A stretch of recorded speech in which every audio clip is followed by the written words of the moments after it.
विद्यार्थियों, अब हम लोग आगे बढ़ते हैं और एक कविता बीए वालों के लिए लगी हुई है और उस कविता का नाम है रोटी और संसद। और ये कविता सुदामा पांडेय धूमिल जी द्वारा रचित है।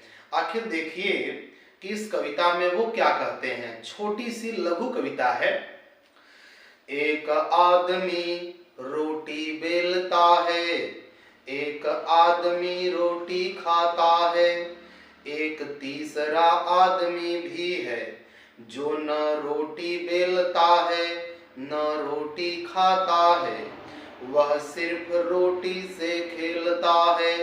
मैं पूछता हूँ यह तीसरा आदमी कौन है, मेरे देश की संसद मौन है। आखिर देखिए क्या कहते हैं इस कविता में कि इस देश में तीन तरह के लोग हैं। एक तो एक आदमी रोटी बेलता है, एक वो आदमी है जो रोटी बेलता है, अर्थात जो रोटी को बनाता है और अन्न को पैदा करता है, अर्थात एक किसान है। एक आदमी किसान है जो खेती करता है और उसमें मजदूरी करता है और इस प्रकार से वह रोटी बनाने के लिए अन्न को, अनाज को उत्पन्न करता है। एक तो पहला आदमी वो हो गया। और एक आदमी रोटी खाता है और एक वो आदमी है जो उन किसानों से बनी, किसानों के द्वारा उत्पन्न किए गए, पैदा किए गए अनाजों को खरीद लेता है। वो है व्यापारी वर्ग। दो प्रकार के लोग हुए। एक तो वो किसान लोग जो खेतों में अनाज को उत्पन्न करते हैं, और एक वो लोग जो उनके अनाजों को खरीद लेते हैं, अर्थात व्यापारी लोग हुए। ये दो लोग।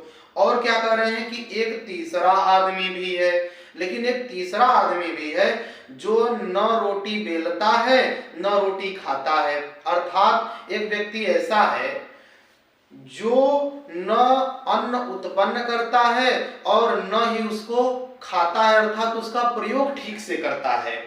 और वह सिर्फ रोटी से खेलता है। वह क्या करता है, उन रोटियों से, उन अनाजों से, अन्नों से केवल खेलता है। और वह कौन है तो कह रहे हैं कि मैं पूछता हूं कि यह तीसरा आदमी कौन है, तो मेरे देश की संसद मौन है। अब इस प्रकार देखिए कह रहे हैं कि ये तीसरा आदमी कौन है जो न अन्न को उत्पन्न करता है और न ही उसको खाता है, बल्कि उसके साथ खेलता है उसके साथ। तो ये कहते हैं कि इस सवाल पर मेरे जो हमारे देश की संसद है वो मौन है। अब चलिए इसको मैं थोड़ा सा खुल करके समझाता हूं। ये कह रहे हैं कि समाज में तीन प्रकार के लोग हैं। वो जो मेहनत मजदूरी खेती किसानी करते हैं, और एक वो जो उनके द्वारा उत्पन्न किए गए अन्नों को, अनाजों को खरीद लेते हैं, और एक वो लोग भी हैं जिनको हम लोग नेता कहते हैं, जो हमारी संसदों में बैठ करके भाषण देते हैं। ये वही लोग हैं जो न रोटी बेलते हैं, अर्थात न उत्पन्न करते हैं अन्न को, और न खाते हैं और न ही उसका ठीक से प्रयोग करते हैं। ये केवल उस अन्न के साथ खेलते हैं। अर्थात आज भी हमारे देश के जो लोग हैं वो लोग इनके द्वारा, इन नेताओं के द्वारा शोषित किए जाते हैं। उनका शोषण होता है, उनके अधिकारों को छीन लिया जाता है। इस प्रकार से ये धूमिल जी इन नेताओं को भ्रष्टाचारी बता रहे हैं। इस प्रकार ये जो कविता है ये आपकी कविता समाप्त हो गई है। अगर आपके परीक्षा में आ जाएगा इस कविता का व्याख्या करने के लिए, तो आप बिल्कुल खुल करके अपने शब्दों में आप ऐसे लिखिएगा कि धूमिल जी ये कहना चाहते हैं कि हमारे देश में जो बेचारा किसान है, जिसको ठीक से अपने अन्न की कीमत भी नहीं मिल पाती है, वो बेचारा दिन रात मेहनत करके अपनी खेती बाड़ी करता है और अन्न को उत्पन्न करता है। फिर एक और व्यापारी वाले आदमी है, दूसरा आदमी व्यापारी है जो वो क्या करता है, उन किसानों द्वारा उत्पन्न अनाज को खरीद लेता है।